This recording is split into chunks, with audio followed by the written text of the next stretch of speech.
Hola,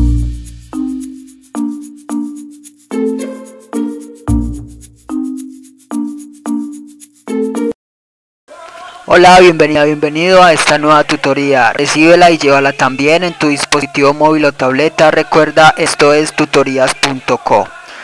Comillas. Aprender es la edificación continua del sabio rascacielos que alimenta el alma y el corazón para vivir, construir y morir digno, libre y moral. Comillas. Como se observa en la figura, el ejercicio planteado consiste en crear un programa que permita imprimir los datos de una matriz que formen la figura asterisco. Es decir, los datos de la diagonal principal, diagonal secundaria y la fila y columna del centro de la matriz. Se plantea la solución en un programa de 21 líneas. En la línea 4 se inicializa una matriz llamada A con 9 valores.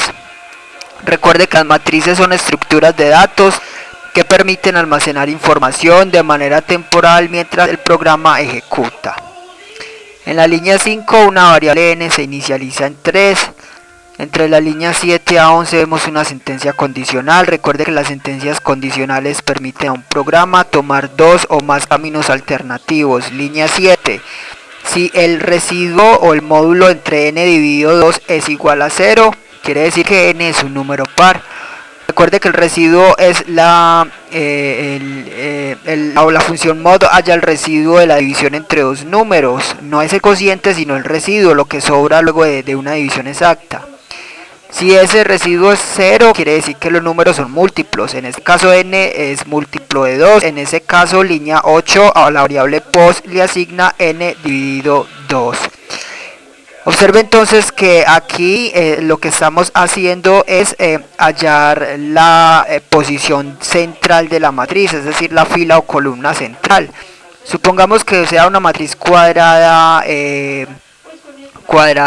par, por ejemplo de 4 por 4. En ese caso entonces post tomará 4 dividido 2, será entonces 2, se tomará entonces como fila y columna del centro. Y si no es porque n es impar, por ejemplo de 3 por 3 o 5 por 5, en ese caso post tomará el valor de n dividido 2 más 1, y así entonces se hallará la fila y columna del centro.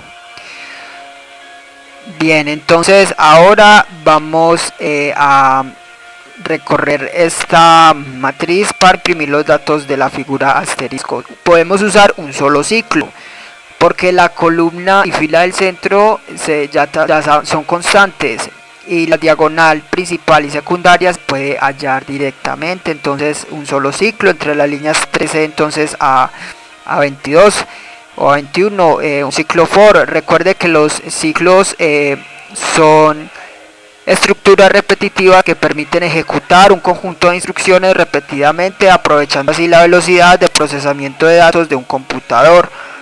Línea 13, variable controladora i del ciclo for, que va de 1 hasta 3. Entre este ciclo, en la línea 15, se usa la función fprint. Esta función permite mostrar información por pantalla. Se puede mostrar texto y variables. Las variables van al final separadas por coma, el texto va entre comillas.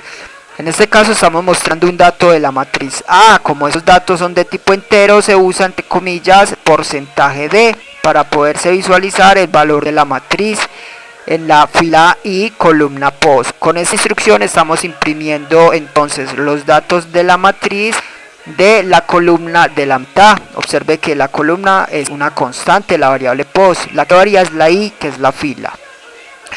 Para imprimir entonces las dos diagonales y la fila del centro vamos a usar una sentencia condicional. Recuerde que hay que manejar la consistencia en los datos, evitar que los datos se repitan. Por eso esta condición entre las líneas 17 a 21. Si la variable i del ciclo es diferente a post, es decir, es diferente al centro, entonces vamos a imprimir línea 18 la matriz A en la fila post columna i. También entonces vamos a imprimir en la línea 19 la matriz A en la fila i columna i, y línea 20 la matriz A en la fila i columna, entonces 4 menos i o 3 menos i. Bueno, entonces en este caso en la línea 18 estamos imprimiendo los datos de la fila del centro. Observe que la variable po se usa como fila, como constante. En la línea 19 estamos imprimiendo los datos de la diagonal principal, es decir, componente i, i. Y en la línea 20 los datos de la diagonal secundaria. Esta fue la tutoría. El ejercicio: crear un programa que permita imprimir los datos de una matriz que forme la figura asterisco. Repasa la teoría, resuelve nuestro test y practica un algoritmo en el tablero. Si esto te gustó o no, te invitamos a discutirlo y valorar la experiencia de esta tutoría. Recuerda, esto es tutorías.co, trinamos como @tutorías, posteamos